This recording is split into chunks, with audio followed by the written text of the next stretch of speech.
welcome, humanoids. How are you today? I am fine after the Dallas disaster. So I was without electricity for a couple of days, and that created some of my own personal stuff to come up. And we have humanoids who use access consciousness tools. That's the Pod and Pop. You can find it at www.accessconsciousnessclearingstatement.com, and I'll have a link underneath. But what I wanted to share with you is that during this disaster, during this time without electricity, a lot of stuff came up for me. More stuff came up for me after the electricity came back on, because I had to get rid of a whole freezer full of food. I had to throw everything out of my refrigerator, everything. Everything was ruined. And for me, I felt like I was grieving for the loss of all this food, all this money that I'd spent, all these things that I'd planned to do. You know, I had a half a brisket for when my son was going to come visit. I had some steaks in there for when Jessica and Levi were over. I mean, I had a bunch of stuff planned with some of the food that I had bought ahead of time. So at the last minute, I didn't have to create the money to do it, which is an interesting point of view. So whenever you have an interesting point of view, of course, we use the tool interesting point of view. I have that point of view. Interesting point of view. I have that point of view. Interesting point of view. I have that point of view. And if I didn't have that interesting point of view, what else could I be and do? So I want to talk about our limitations, and I want to talk about how you can actually clear something and what that will create for you. So when I was talking with people during the lack of electricity, I noticed every time I talked to somebody, I got really, really negative. And I wasn't using my tool, who does this belong to? And then I started using the tool, who does this belong to? And I recognized when I'm here without electricity by myself, one of the things that we do is, let me go back a bit because I'm not making sense. When I'm explaining bars, there's a couple of bars. One is hopes and dreams, and the other one is form and structure. And for hopes and dreams, I always explain, you know, if you're only using hopes and dreams, you're sitting on the couch, you've got a remote control in your hand, you're watching TV all day, and you're going to manifest $1 million because it's just automatically going to come to you without you doing anything. And then for form and structure, I always explain the form and structure bar, where you're the person that has the 8 to 5 job, and you get up every morning at the same time, you brush your teeth, you have your cup of coffee, you have your sweet roll, you go to work, at 11:30 you stop and have a burrito, at 2 o'clock you get your bologna sandwich, at 5 o'clock you have that commute for an hour on the way home, you grumble and gripe all the way home, or maybe you listen to the news. You're not listening to music, you're not trying to figure out, you know, you're not listening to podcasts that are going to create more, you're just doing the daily. You get home, you drink your case of beer or your 6-pack or 12-pack or whatever it is. Watch TV, go to sleep, and you know, at the end of the year, you're like, oh, I can't find a girlfriend, I can't find a boyfriend, I can't, you know, nothing's changed. Nothing's changed because you've got so much form and structure that you're not doing anything different. Like, you actually have to go out and meet people if you want to find a spouse. I mean, there's things that you have to do. There's energy you have to invest. So I recognized as I was talking to people when my lights were out, every time I talked to someone on the phone, I got real negative. I was not using my tool, who does this belong to? Because what I was doing was I was picking up the energy of their worry for me in a disaster. And I finally recognized it when I was on the phone with my son. I'm like, oh, he's so worried about what's happening. And I'm like, okay. And I'm like, I'm okay, but I don't have electricity. And then it went on to the second day, and I went to get I went to find flashlights. And of course, most of them had been actually, they were gone, just the cheap ones. And I had a bunch of cheap ones that lasted for 15 minutes. I mean, it's cute. So I've got to invest in some flashlights, which is good. It's on my list now, and I know that. So this little disaster prepared me for things that I may need to have.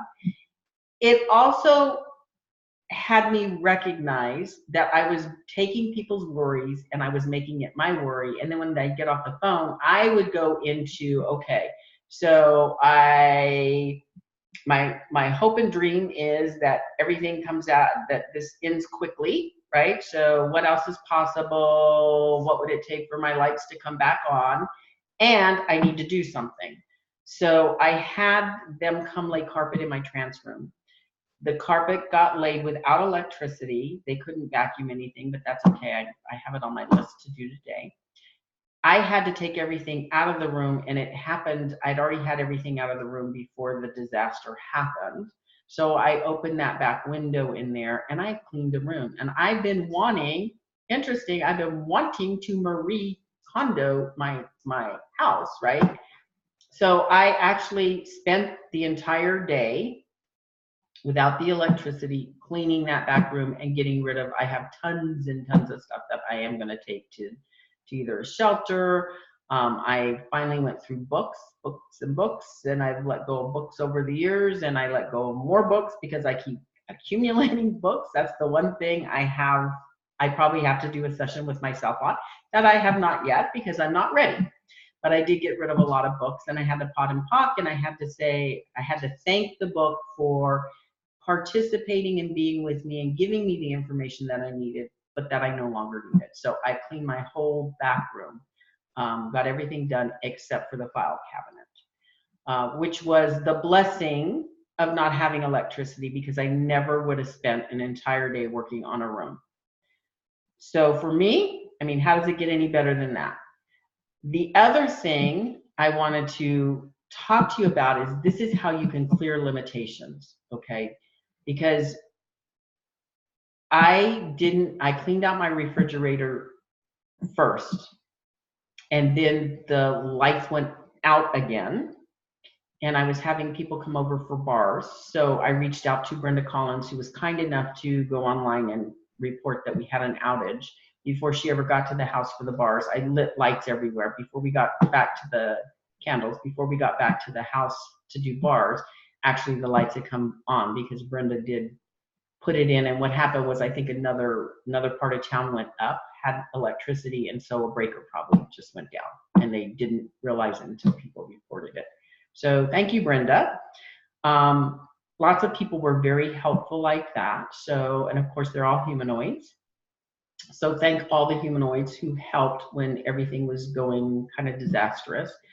But I asked Brenda and Carol after everybody left, do I really have to throw out everything from my freezer? And I was like, oh, and it's like, can you actually grieve for the loss of food? And for me, I was. And grieving is a distractor implant. What is it distracting you from, right? So I kept saying, what is this distracting me from? And the feeling kept coming up and coming up and coming up. So this is here how I use the access tools to clear this. So I always imagine my limitation as a house of cards, okay? And with a house of cards, you know, some people that are visual will actually get a visual house. So if you have a limitation, kind of go through this with me as I'm explaining how I did it. So you may close your eyes or not. So when I'm doing a limitation of a house of cards, I see what I see. So I'm not visual, so in my head I don't see. But I got the impression of being with my first husband, and because he couldn't manage money, there was times like at the end of the month, he got paid once a month, we would starve. We wouldn't have food. I mean, literally we'd be eating ramen for days, or beans, or nothing. I mean, it was really bad. So I went to that when I said, what is this thing? What is this grief thing that I'm feeling? What's going on here, and how can I clear it? So I got the impression of that. And then hear what you hear, and I'm hearing myself blaming him, you dumbass, why did you have to do this? You know, you knew we didn't have any money and you went and spent our last $20. I mean, I hear myself blaming. And literally with my first husband, we would fight over money. Like literally I'd hide it and then he'd beat me to get it. It was just like a really strange kind of relationship. But I could hear myself blame, you know. So what part of that am I doing? What part I'm co-creating with him, right? So there was something, what did I love about being able to blame somebody else for all the disasters that were befalling me? Okay. And then you notice what you notice. And so I noticed this feeling coming up, and it was this feeling like in my chest area coming up, right in between my stomach and my chest, just a feeling coming up. And I noticed that feeling. And then I went into, let me just really feel this. So I'm looking at all this food in my freezer that I'm going to have to throw out. This brisket that I spent $32 for this, or $42 for this ham, these steaks. I mean, I'm looking at it like, and I'm getting that feeling, and I'm letting the feeling build. Okay? Because I've been holding this in place. And you keep putting energy into the energy, you keep putting energy into it. I keep putting energy into this house of cards. It stays in place, and it's what I've made significance. What have you made significance about your house of cards? This feeling, this thing that gets you every time. What have you made so vital, valuable, and real about this house of cards? It's what I made real about it. You know, most modalities tell you take off a card and look at it and then examine it, ponder it, are you going to keep it or not? Well, I made a decision a long time ago to let go of my first husband. The second, and I did a lot of work before I got married again, my second husband, it was totally different. He's deceased now, but it was totally different. So we look at it and we decide what we're going to keep and what we're not going to keep, but we still have that feeling there. So I got rid of him, but did I get rid of the feelings? Did I get rid of the feelings that I'm going to starve, that I'm not going to have enough, that I got to hoard food? No, I didn't get rid of any of those feelings because I thought I'll get rid of him and that solves the problem. So in most modalities, you look at one card or two cards, you decide what you're going to keep, you decide what you're going to give back. You might meditate on it, you might ponder it, you might even do affirmations. Thou shalt never starve again. I mean, you can do all kinds of things. But there's a lot of points of view in there, okay? And in that one little house, I've got what, 5,000, 10,000, 25,000 points of view in there in that house, because it wasn't just one time I starved from him. It was like a pattern of behavior, and this happened for us by the end of every month. We were going through the same thing. Sometimes at the beginning, we ended up changing our thing to getting paid at the 1st and the 15th of the month, because I knew that would make it easier for him to manage. But you know, he wouldn't save anything, so we pay the rent, you pay everything at the 1st of the month, and you may have $10 for food. And of course, there was alcohol involved, so we needed the alcohol before we needed the food, right? Right.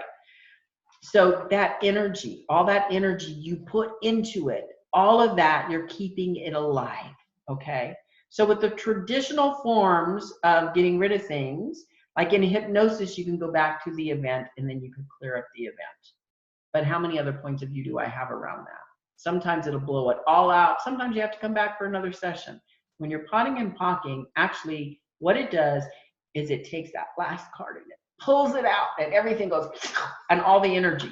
So you gotta get the energy of what it is that you're really feeling. So as I'm standing there looking at my freezer that is stacked to the top, that I put all this money into, just in case, so I'd never starve and I'd have enough if anyone came over and wanted to eat with me. And I'm looking at it, I'm seeing what I'm seeing, I'm hearing what I'm hearing, I'm noticing what I'm noticing. So I'm noticing where in my body I'm holding this energy, and I'm feeling that feeling, and I'm allowing it to build. I'm saying ramp up, ramp up, ramp up, okay? And then I say, hey, all of this house of cards, this thing I've built around all of this energy, can I destroy and uncreate it all? And then we run the access consciousness clearing statement. Good, bad, right, wrong, pop, pop, all 9 shorts, boys, and beyonds.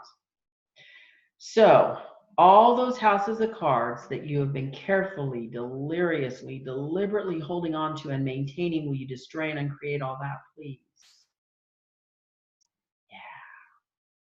And then we run the access consciousness clearing statement. And that's how you get rid of all your limitations. You pod and pock everything. So as I stood there, I potted and pocked and potted and pocked and potted and pocked. And then I said, you know, if there's another disaster, having all this food and throwing it all out doesn't work for me. That's a waste of money. It just doesn't work for me. So why am I doing this? So then I had to go into another little house of cards that I set up to why I'm doing it. And I potted and pocked that. Because if there was a disaster, you're not taking your freezer with you on your back as you're hiking it out of a big city, right? That would be impossible. And what's going to happen is going to happen. And you can never prepare. You just have to be aware, right? Don't prepare, be aware. And I was aware enough when it started coming that I knew this time something was going to happen. So I put water in the sink, and I had extra water bottles, and I could feel something was going to happen. I just wasn't sure what. And so I did use my awareness going into it, but it was when I was actually in it that I stopped using the tools. And that's what we do too, is we stop using the tools until something goes, oh, I have a tool that I could use. So you use your tools. So when I went grocery shopping, I said, what would I need for a week? Because what am I willing to let go of? I'm willing to let go of a week's worth of food. Okay, so what do I need for the next week? And I put it on my shopping list. And I said, I'm not deviating from this list. I got in, and then it was like, oh, this is cheaper, this is cheaper. Oh, this is on sale right now. So I did deviate from the list because I used my awareness, what's going to create more, about a week's worth of food. And literally opening that freezer now and seeing that one little loaf of bread. I think there's a loaf of bread, and then there's a pack of something that comes in a big pack that you bake. And I have that pack in there. And then I have a few things in my freezer over my refrigerator. And I was like, instead of it being like, oh my God, because I just used to freak out when there was no food in the house, I was like, oh, this looks so nice. So that's how you let go of with the pod and pock. Remember, it's pod is the point of destruction. Pock is the point of creation. You go all the way back to where you created it, and you're just getting rid of all that energy.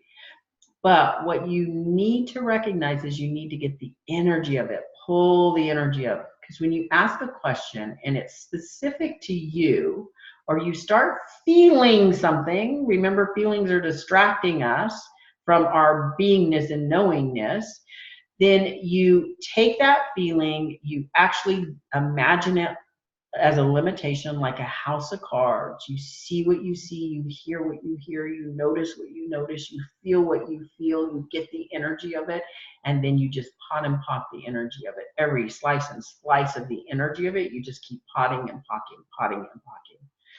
So I taught my grandson the one that you go pot and pock, pot and pock, pot and pock, pot, pot, pot and pock, pot and pock, pot and pock, pot, pot, like you're riding a horse. And you could do that too. So I just wanted to share with you. My name is Donna Brown. I'm a hypnotist. I live in Dallas, Texas. And everyone is getting their electricity back on. I think today, almost everyone will have their electricity back on. Thank you very much.